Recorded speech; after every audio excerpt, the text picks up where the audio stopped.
அம்மா, ஐயோ அம்மா, அமீர், அம்மாவுக்கு என்னாச்சு? ஆரம்பனா, உன் தாயார் விளக்கை தேய்த்ததும் நான் பிரத்யட்சமானேன். என்னை பார்த்து பயந்து மூர்ச்சியாகி விழுந்து விட்டார்கள். பாவம். உனக்கு அறிவு இருக்கா? ஏற்கனவே அவங்களுக்கு பயந்த சுபாவம். ஐயோ, தண்ணி வேற இல்ல இந்த அறையில. தண்ணிங்க. நீ போ அந்த பக்கம் போ. அம்மா, அம்மா, அம்மா, அம்மா. அலாவுதீன், பயப்படாதீங்கம்மா. இது அமீர், என்னோட சிநேகித பூதம். நம்மள ஒண்ணு செய்யாது. கண்டவங்க கூட சேர்ந்து சுத்தனேன்னு கவலைப்பட்டேன். இப்போ பூதம் பிசாசுங்க கூட சேர்ந்து சுத்த ஆரம்பிச்சுட்டியா? இந்த விளக்கை தேடி என்னை வரவழைத்தால் நீங்கள் என்னிடம் ஏதாவது கேட்டே தீர வேண்டும். நான் கொடுத்தே தீர வேண்டும். இல்லாவிட்டால் என் தலை சுக்குநூறாக வெடித்து விடும். என்னிடம் ஏதாவது கேளுங்கள். சரி சரி, நீ அழாத. அம்மா, ஏதாவது கேளுமா. எனக்கு ஒண்ணும் வேண்டாம். முதல்ல அதை போ சொல்லு. நீ சரி, பாவம், ஏதாவது கேளுமா. இந்த தலை வெடிச்சா என்ன கதை அவன் யோசிச்சு பாரு. கேளுமா. உடுத்திக்கிறதுக்கு நல்ல துணி கொண்டு சொல்லு. நல்ல துணி கொண்டா.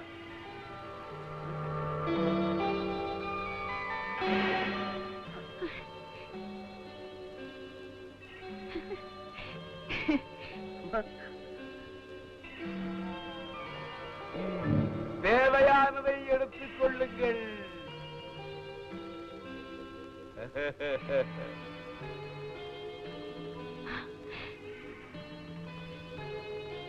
நல்ல புதந்தா.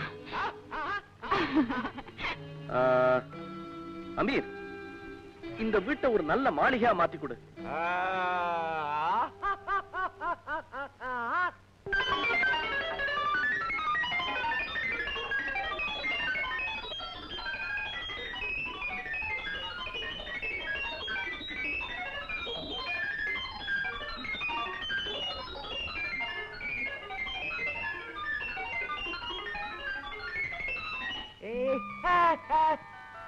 அலாவுதீன், உண்மையிலேயே உன் பூதம் அபூர்வ சக்தி படைச்சதுதான். இப்ப என்ன சொல்றீங்க? அலாவுதீன் எதுக்கும் லாயக்கில்லாதவன் சொன்னீங்களே, இப்ப என்ன வேணும் கேளுங்க. மகனே, நீ இனிமேயும் பொறுப்பில்லாம இருந்தா நல்லா இருக்காது. பேசாம உன் வாப்பாவுடைய கடையை மீட்டி ஏதாவது வியாபாரம் செய். அவ்வளவுதானே? அலாவுதீன், இந்த பூதத்தை வச்சுக்கிட்டு ஒரே நிமிஷத்துல எல்லா காரியத்தையும் செஞ்சுட்டா பாக்குறவங்க ஏதாவது சந்தேகப்படுவாங்க. அதனால நமக்கு ஆபத்தம் வரும். பின்ன எப்படி? ஒண்ணு செய். சாமநாட்டு இளவரசிய கொள்ளக்காரங்க கிட்ட இருந்து நீ காப்பாத்தினதுக்கு ராஜா பரிசு கொடுத்தாரு இல்லையா? அந்த பணத்தை வச்சு கடையை ஆரம்பிச்சதா சொல்லு. அதே பணத்தை வச்சுதான் வீட்டையும் கட்டினதா சொல்லு. அப்ப சந்தேகம் வராது. சரிம்மா. இந்த அமீர் பத்திய ரகசியத்தை நீ யாருகிட்டயும் சொல்லாது. நான் சொல்லுவேனா? அது சரி, இப்ப பயம் போயிடுச்சா? நமக்கு உதவி செய்யறவங்களை பார்த்து நான் ஏன் பயப்படணும்? அம்மா, நம்ம கஷ்டத்தை எல்லாம் போக்கத்தான் இந்த அமீர் புதத்தை எல்லாம் அனுப்பிச்சிருக்காங்க. சரி, நான் போய் ஜமீலாவையும் அபூபக்கரையும் கூட்டிட்டு வந்துடுறேன். அவங்களும் இந்த வீட்டை பார்க்கட்டும். அமீர், நீ காணாம போயிடு.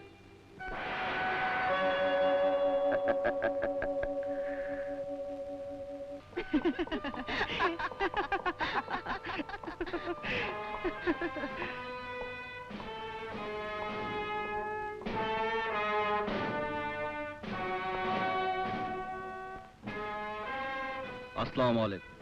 வலைக்கும் அஸ்ஸலாம். கமருதீன் இங்கே? என்ன சேனாதிபதியாக நியமித்திருக்கார்கள். தெரியும்.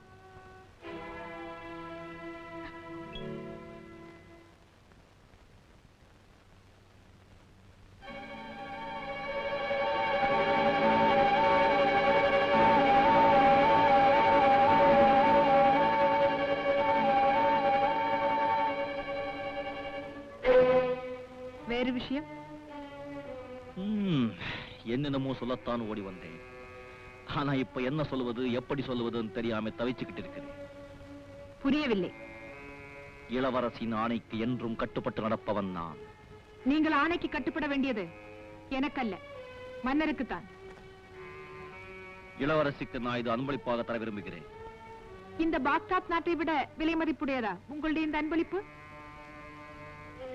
இல்லை என்று நான் நினைக்கிறேன். கமருதீன், நீங்கள் போகலாம். கமருதீன், இளவரசி சொன்னதை கேட்டீர்களா? இளவரசி தனியே இருந்து ஓய்வெடுக்கவும் உல்லாசமாக இருக்கவும் ஏற்படுத்தப்பட்ட மாளிகை இது. இந்த இடத்திற்கு அனாவசியமாக எந்த ஆண்களும் வர அனுமதி கிடையாது. ஓஹோ, அப்ப மௌலவி சாஹேப் நீங்க? கமருதீன், மௌலவி அந்நிய மனிதர் அல்ல. இவர் இந்த அரண்மனையின் ராஜகுரு. என்னையும் என் தந்தையையும் எழுத்தறிவித்து வளர்த்தவர். இவர் மீது இந்த ராஜ குடும்பத்திற்குள்ள நன்றியும் கடமையும் உங்களுக்கு தெரிய நியாயமில்லை. நீங்கள் போகலாம்.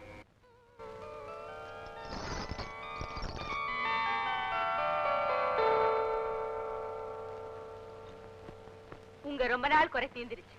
வாப்பா எழுந்த கடிய மகன் மீட்டுட்டான். எப்படியோ என் மகன் ஒரு வழியா நல்ல ஆளாயிட்டான். அது போதும் எனக்கு. இப்படியே பேசிக்கிட்டே இருந்தா எப்படி? கைராசி, அதாவது முதல்ல வியாபாரம் பண்ணுங்க. சரி, ஜெமீலோடைய வாப்பாவுக்கு உடுப்பு தைக்க துணி கொடு. அதானே எனக்கா வாங்கி தர போறீங்க? அலாவுதீன், எனக்கு என்ன தர போற? இந்த கடையில முதல்ல தைக்க போற உடுப்பு உனக்கு தான்.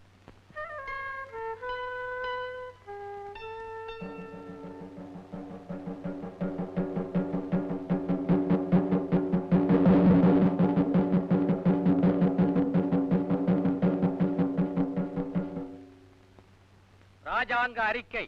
இதனால் எல்லோருக்கும் தெரிவிப்பது என்னவென்றால், இளவரசி ரோசினி நாளை பௌர்ணமி நீராட உத்தியாவனம் வர இருக்கிறார். அந்த நேரத்தில் பொதுமக்கள் யாரும் வீதிகளில் நடமாடக்கூடாது. மீறினால் சிரச்சேதம் செய்யப்படும். இது பாக்தாத் பேரரசின் ஆணை.